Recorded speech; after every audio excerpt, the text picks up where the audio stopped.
আসসালামু আলাইকুম। আজকে ইফতারে থাকবে আপনার নিউটির বিরিয়ানি। নিউটির বিরিয়ানিটা কীভাবে রাঁধতে হয় আপনাদের সাথে আজকে শেয়ার করে দেখাবো।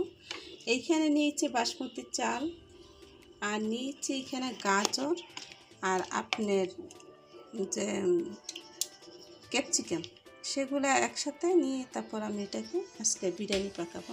তাই আপনাদের সাথে তুলে ধরলাম। এখন দিয়ে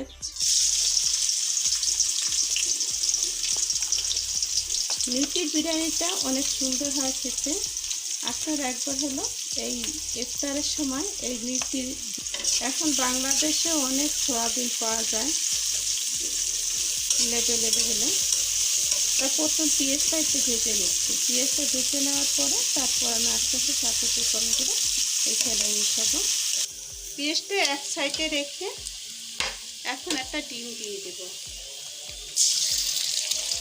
ডিমটা একটু ভাজা ভাজা করে নেব।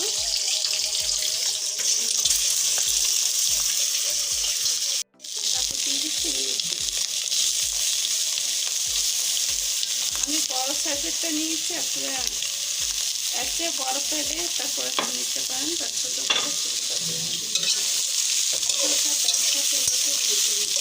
হালকা একটু ভাজা করে নিচ্ছেন, বেশি বাড়বেন না, তাহলে সেগুলো কিন্তু শক্ত হয়ে যাবে।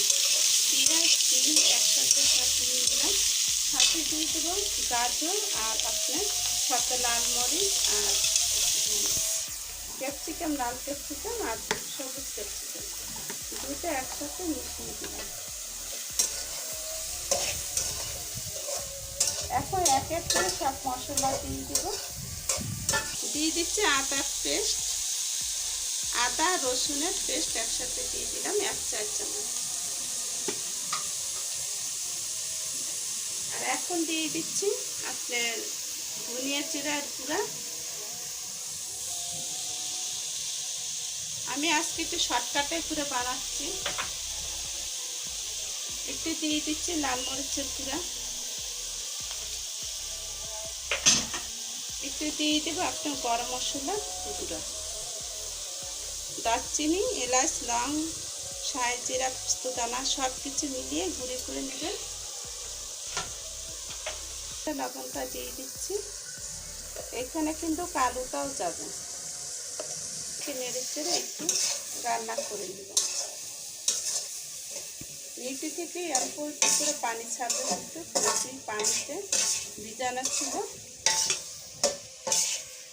ভালো করে কষিয়ে নেওয়ার পরে এখানে দিয়ে দিচ্ছি বিরিয়ানির মশলা। এটা হাতে করে নেবেন বিরিয়ানি মশলাটা, রোজ রমজান আসার আগে থেকে এগুলো রেডি করে নেবেন। তা এখন দিয়ে দেবো আমি চাল। আর এখন কিন্তু কাজের আজানটা পড়ে গেছে, দেখুন সময় কোথায় থেকে চলে যায় কেউ জানে না। এখন চালটা দিয়ে দিলাম, চালটা দিয়ে কিছুক্ষণ কষিয়ে নেব। এখন সব কষানো শেষ, বাকি আছে শুধু সয়া সস আর টমেটো সস। এখন দিয়ে দিচ্ছি আমি 1 টেবিল চামচ একটু টমেটো সস। বাচ্চা আছে, আপনারা দেখে নিতে পারেন। আর দিয়ে দিব সয়া সস। আমার মতনই রাঁধতে হবে সেটা কোনো কথা নেই, আর কি আমার চেয়ে আপনারা ভালো রাঁধতে পারবেন আরও সুন্দর করে। আমি এরকম করে একটি বিরিয়ানিটা একটু পাতাটা নিয়েছি, আর এটা খেয়ে খুবই সুস্বাদু, আপনার খুবই মজা পাবেন। এটা কিন্তু ছড়িয়ে পড়বে।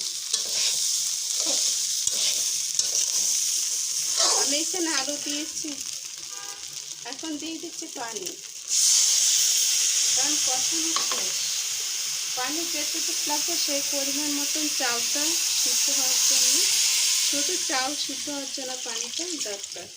এখানে বাসমতি চাল আমি নিয়েছি, আপনারা পোলার চালও নিতে পারেন। এভাবে করে একবার রান্না করে দেখুন না, কত টেস্ট লাগবে আপনাদের কাছে। এখন এটাকে নামিয়ে দেখবো আর কি। আর দেখুন আমার কিন্তু এটা হয়ে গেছে বিরিয়ানিটা। আর এখানে উপর থেকে একটু ঘি দিয়ে দিব। ঘিটা দিয়ে একটু চূড়া মুখটা একটা বন্ধ, ঢাকনা দিয়ে দেবো, এটা গ্রামটা সুন্দর আসবে, ফ্লেভারটা। পরবর্তীতে আমি এটা নেড়ে চেড়ে নামিয়ে রাখবো।